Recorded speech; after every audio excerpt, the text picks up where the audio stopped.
ايه اكتر طريقه انت استخدمتها جابت لك عملاء؟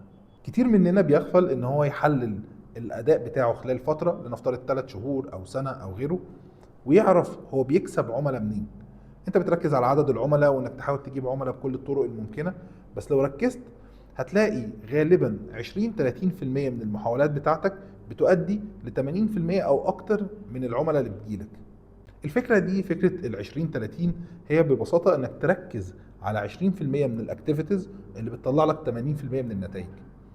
في الوضع ده هتقدر تحقق اكبر نتائج ممكنه باقل مجهود. مش معنى كده ان بقيه الاكتيفيتيز اللي انت بتعملها ما بتنجحش. ولنفترض انت بتعمل اعلانات وعندك شراكات بتسمح لك بالوصول للعملاء. الاعلانات بتجيب لك 8 من كل 10 عملاء بيجوا لك، والشراكات بتجيب لك 2. ده مش معناه انك توقف الشراكات، ولكن تكون عارف ان العملاء الاساسيين اللي بيجوا لك بيجوا من الاعلانات، فده ستريم ما ينفعش يقف تحت اي ظروف.